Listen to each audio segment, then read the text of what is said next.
Hi friends, welcome to studies with Joy. आपका स्वागत है।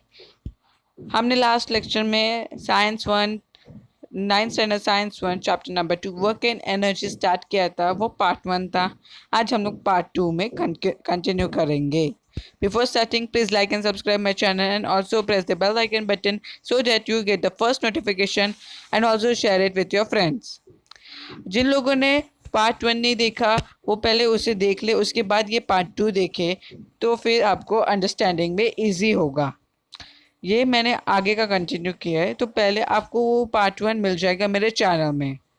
ये वीडियो बिल्कुल भी स्किप मत करना, पूरा देखना, वरना आपको कॉन्सेप्ट समझ में नहीं आएगा। आज का कॉन्सेप्ट तो बहुत ज़्यादा इंटरेस्टिंग होने वाला है। So let's start. हमने देख लिया था वर्क क्या होता है। हम लोग एक बार रिवीजन कर लेते हैं। Work is equals to force into displacement. फिर हमने ट्रिग्नोमेट्री में एक फॉर्मूला बनाया था वर्क का, जब दोनों के डिस्प्लेसमेंट और डायरेक्शन के डायरेक्शंस अलग अलग होते हैं। वो था W is equals to force into displacement cos theta. फिर हमने वर्क के यूनिट्स देख लिए थे। फिर हमने 1 जूल का डेफिनेशन, 1 अर्ग का डेफिनेशन भी देख लिया था।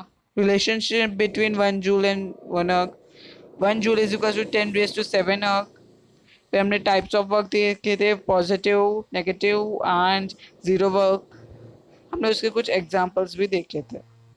आज हम लोग नया कॉन्सेप्ट ले रहे हैं। वर्क एंड एनर्जी में से वर्क का पार्ट हमने मेनली कंप्लीट किया, अब हम एनर्जी का पार्ट ले रहे हैं। So what is energy? Energy क्या होता है? ताकत है।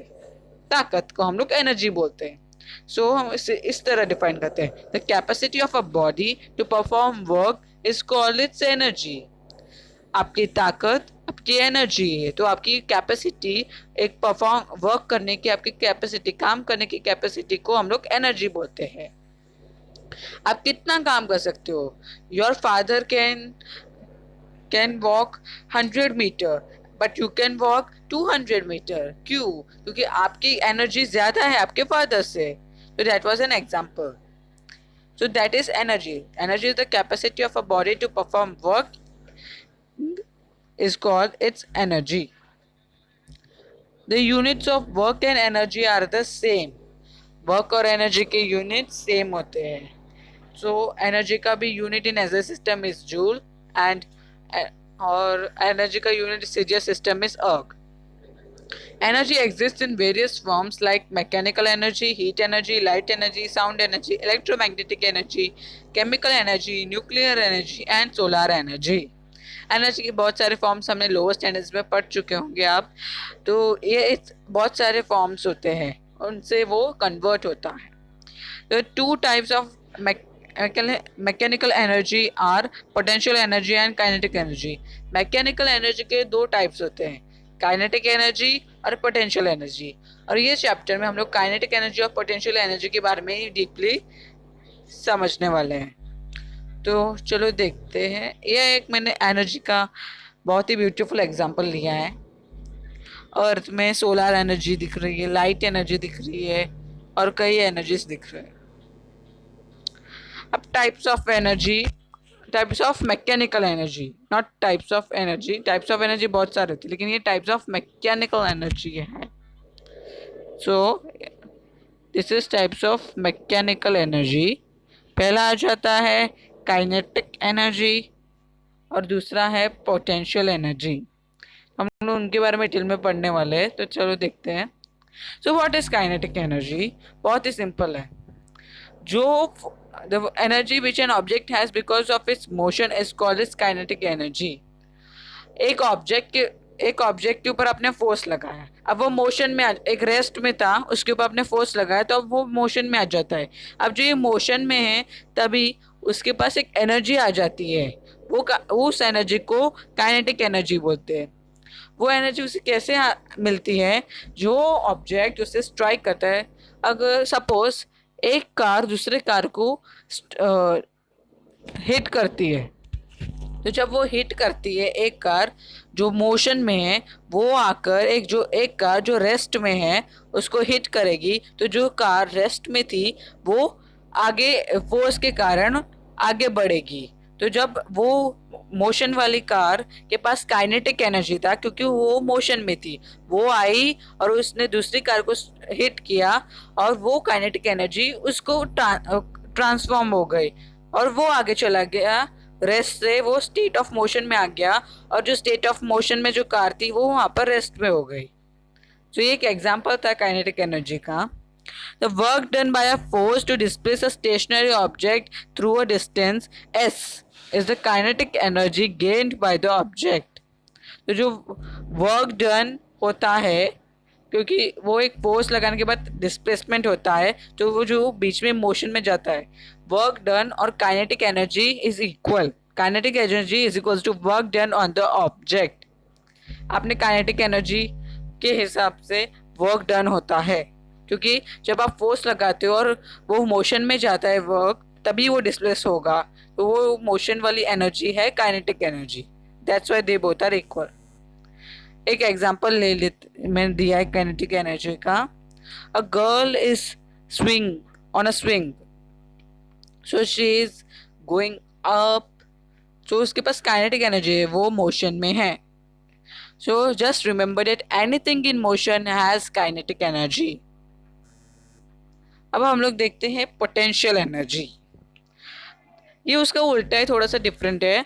The energy stored in an object because of its specific state और position is called is potential energy. जो एनर्जी जो ऑब्जेक्ट रेस्ट में है उसकी वो एक पोजीशन पे है, वहाँ पर जो उसके पास एनर्जी होती है वो उसकी पोटेंशियल एनर्जी होती है। जैसे कि you are sitting at a height of 10 meter, so वो आप एक हाइट पे 10 मीटर की हाइट पे बैठे हो और उस वक्त आपके पास एक स्पेसिफिक पोजीशन है, उस वक्त आपके पास एक पोटेंशियल एनर्जी है।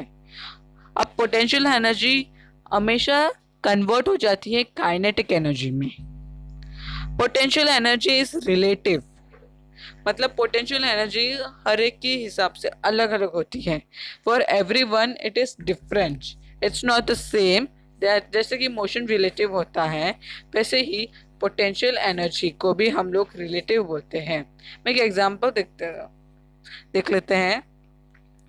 अभी एक पोटेंशियल एनर्जी रिलेटिव, क्योंकि दो लड़के अगर खड़े हैं लेकिन बीच में एक लड़का नीचे खड़ा है और एक लड़का ऊपर खड़ा है, उससे थोड़ा सा 10 मीटर ऊपर, सो उन दोनों के लिए the height of the for those two, और अगर एक बॉल फेंका जाता है नीचे तो उन दोनों के लिए पोटेंशियल एनर्जी अलग होती है, क्योंकि वो रिलेटिव होती है। अब मैंने एक डायग्राम दिया है, एक एग्जांपल वो देख लेते हैं। वो एक लड़की बॉल लेके खड़ी है, वो बॉल के पास पोटेंशियल एनर्जी, क्योंकि वो एक स्पेसिफिक स्टेट स्पेसिफिक हाइट में है, और उसके ये पोटेंशियल एनर्जी काइनेटिक एनर्जी में ट्रांसफॉर्म होती है जब वो उस बॉल को छोड़ देती है, तो वो मोशन में आ जाता है और वो नीचे जाने के समय उसके पास काइनेटिक एनर्जी आती है। अब हम लोग देखेंगे एक्सप्रेशन फॉर काइनेटिक एनर्जी, जिससे हमें मिलेगा फॉर्मूला फॉर काइनेटिक एनर्जी। तो चलो देखते हैं expression for kinetic energy. Suppose a stationary object of mass m moves because of an applied force. Let u be its initial velocity. Here u is equals to 0. Let the applied force be F. This generates an acceleration a in the object, and after time t, the velocity of the object becomes equal to v. The displacement during this time is s. The work done on the object w is equals to force into displacement. तो हमने ये सारी quantity से, suppose an stationary object of mass m moves because of an applied force, एक applied force की वजह से move कर रहा है, मास m है, u इज इनिशियल वेलोसिटी, लेकिन here u is equals to 0, क्योंकि ऑब्जेक्ट स्टेशनरी था। Stationary object means an object at rest, तो उसकी पहली वाली वेलोसिटी 0 होती है। फिर अप्लाइड फोर्स f है, जो acceleration a, and after time t velocity of the becomes equal to v, यानी कि final velocity. The displacement during this time is s. The work done is w is equal to force into displacement. तो अब according to Newton's second law of motion, force is equal to mass into acceleration. Similarly, using Newton's second equation of motion, however, as the initial velocity is 0, u is equals to 0. So Newton's second equation of motion क्या था? S is equals to ut plus half at square. तो अब हम यहाँ पर u 0 है और ut मतलब u के जगह पे 0 आएगा तो t से मल्टीप्लाई कुछ एनीथिंग मल्टीप्लाइड बाय 0 इज 0, तो s हो जाएगा s is equal to 0 plus half at square, जो होता है anything multiplied plus added to 0 is the same thing, so s is equal to half at square. ये था second equation. First equation था हम लोग का force is equal to mass into acceleration. We marked it as first equation. Second equation आ जाता है s is equals to half at square. Second equation. अब आता है w यानी कि work is equals to, work का फॉर्मूला होता है फोर्स इनटू डिस्प्लेसमेंट, और हमने फर्स्ट में फोर्स का फॉर्मूला होता है मास इनटू एक्सेलरेशन, तो हम लोग फोर्स की जगह पर मास इनटू एक्सेलरेशन लिखेंगे. और हमने न्यूटन सेकेंड इक्वेशन, जैसे कि हमने जो सेकेंड इक्वेशन मार्क किया था उसके हिसाब से s यानी कि displacement is equal to half at square, तो हम लोग s की जगह पे वो रिप्लेस कर देंगे. तो w is equal to mass into acceleration into half at square using equations 1 and 2. तो अभी w is equal to half m at the whole square. तो ऐसा क्यों हुआ 80 द होल स्क्वायर? क्योंकि यहाँ पर अभी दो a आ गए थे, m में से a और 80 स्क्वायर में से a. पहले t के ऊपर ही था सिर्फ स्क्वायर, लेकिन a और a मल्टीप्लाई होकर a स्क्वायर हो जाता है, इसलिए हमने उसे साथ में लिख दिया 80 द होल स्क्वायर. फिर अब using Newton's first equation of motion, अब पहला इक्वेशन ले रहे हैं v is equals to u plus 80, उसका फर्स्ट इक्वेशन. फिर से u इज 0, तो v is equals to 0 plus 80, that is v is equals to 80.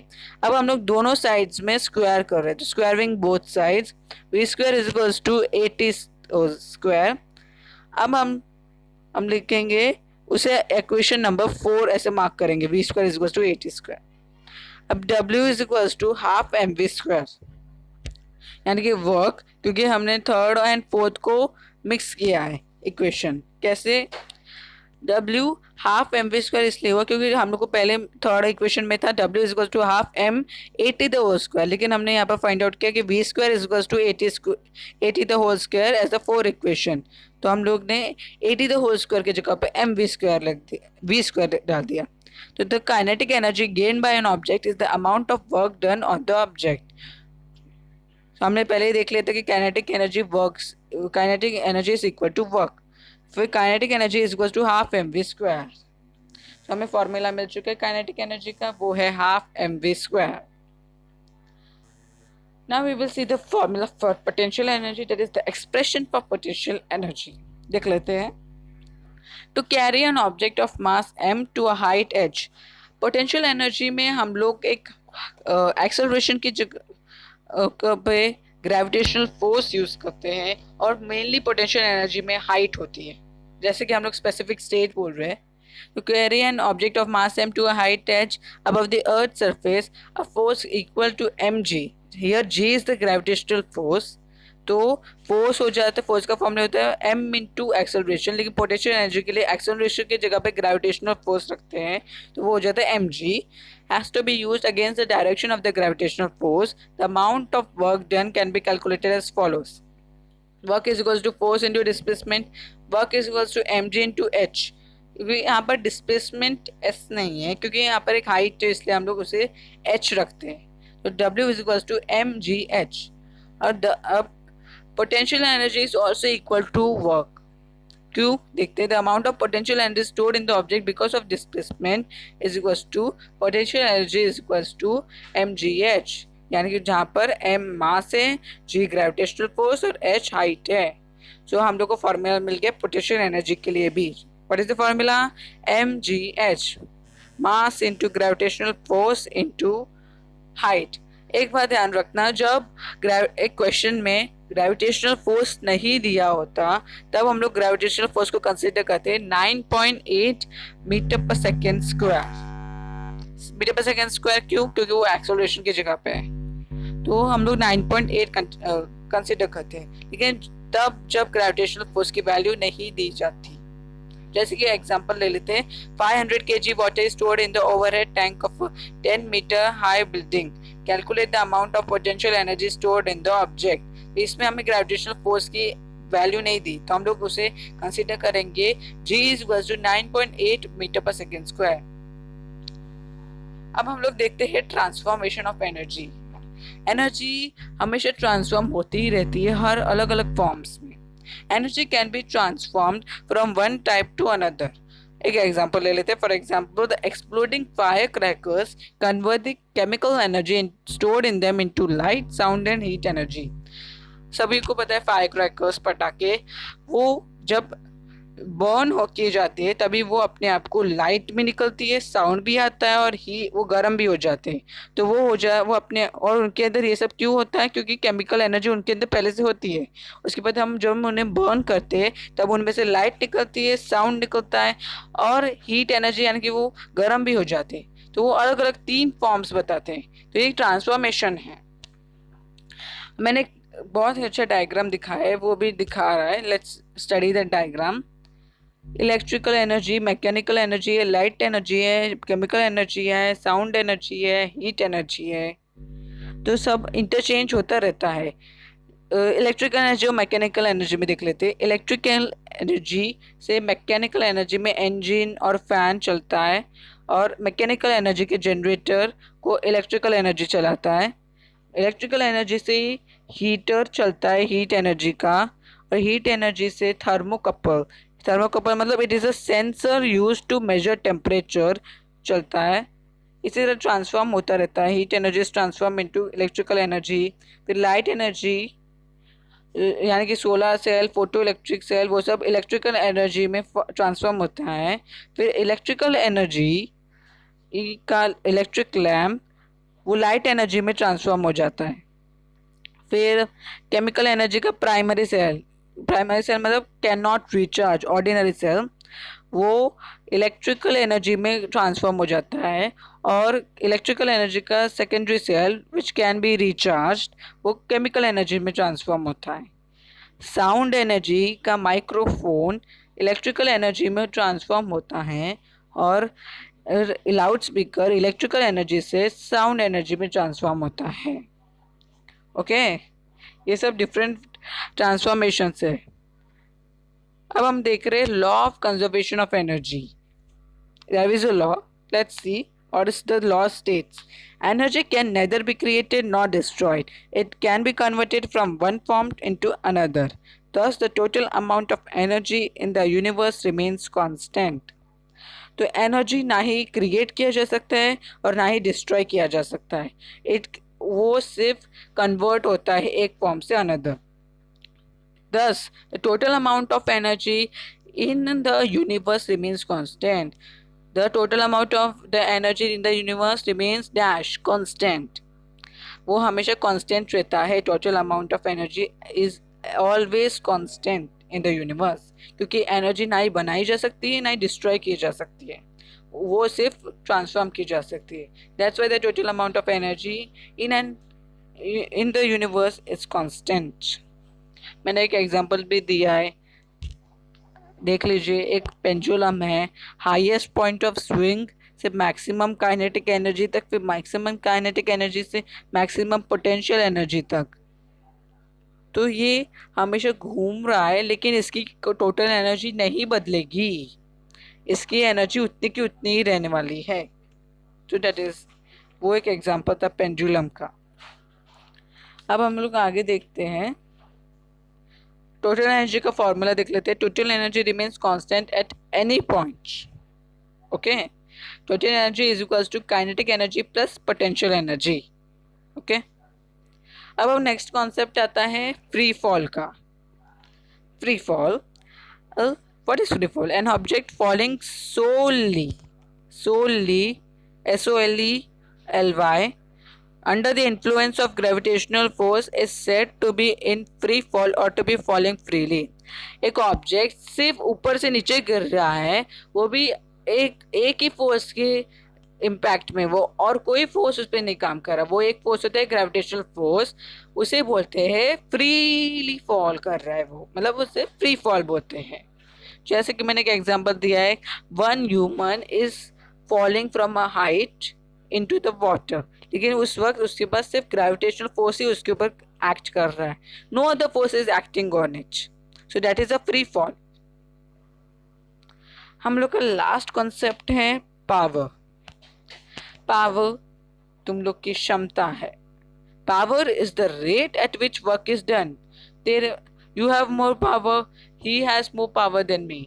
I can push, I can, मैं एक बड़ा रॉक उठा सकता हूँ, वो दो बड़ा रॉक उठा सकता है। क्यों? क्योंकि उसके पास मुझसे ज्यादा पावर है। Okay, I can walk 500 metre but he can walk 1 kilometre, क्योंकि उसके पास ज्यादा पावर है। So power is the rate at which work is done. Rate आता है तब हमेशा याद रखना टाइम होता है, तो पावर वो टाइम है कितने टाइम में वर्क होता है। मतलब मैं 5 मिनट्स में 100 मीटर वॉक करता हूँ, वो 5 मिनट्स में 200 मीटर वॉक करता है। सो उसकी पावर ज्यादा है, हमारी पावर कम है। क्यों? कैसे मालूम पड़ा? Time, rate, power is the rate at which work is done, क्योंकि एक ही टाइम में दोनों अलग अलग वर्क कर रहे हैं, ज्यादा वर्क और कम वर्क, तो उसे बोलते हैं ज्यादा पावर और कम पावर। तो पावर का फॉर्मूला होता है power is equals to work upon time, P is equals to W upon T. In SI system, the unit of work is joule, so the unit of power is joule per second, that is called watt.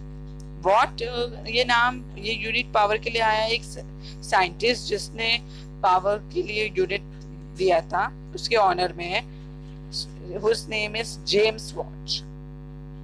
So power का unit what होता है, 1 watt is equals to 1 joule per upon 1 second. In the industrial sector, the unit used to measure power is called horsepower. Industrial sector, industries में power के लिए दूसरा unit use होता है, वो होता है हॉर्स पावर। ये भी जेम्स वॉट ने ही फाइंड आउट किया था। तो 1 horsepower is equals to 746 watt. Very important blank. 1 horsepower is equals to dash watt, 746 watts. The unit of energy for commercial use is kilowatt hour. Energy का commercial use के लिए अलग unit है जिसको बोलते हैं kilowatt hour. Kilowatt hour, 1 kilowatt is equal to 1000 watt, तो 1000 joule work performed in 1 second is 1 kilowatt power. 1 kilowatt H is hour, so 1 kilowatt hour is equals to 1 kilowatt into 1 hour, that is equals to 1000 watt into 3600 seconds, क्योंकि 1 hour is equals to 3600 seconds और 1 kilowatt is equals to 1000 watt, that is equals to 336 lakh joule. okay, तो उसे हम लोग लिखेंगे 3.6 into 10⁻⁶ joule. सो यहाँ पर आ जाता है 1 kilowatt hour is equals to 3.6 into 10⁻⁶ joule. Important, very much important. Electricity used for domestic purposes is measured in units of kilowatt hour. जो इलेक्ट्रिसिटी यूज होती है हमारे घर में उसे भी किलोवाट आवर के यूनिट में ही मेजर किया जाता है। 1 kilowatt hour is equal to 1 unit. मतलब हम लोग के घर में आते हैं ना 10 यूनिट्स इलेक्ट्रिसिटी यूज हुए, मतलब 10 kilowatt power, 10 kilowatt hour power use हुआ है। So that's the concept of power. हम लोग का ये चैप्टर यहीं पे कंप्लीट होता है। Thanks for watching. Please like and subscribe my channel, and if any doubts, put in the comment section.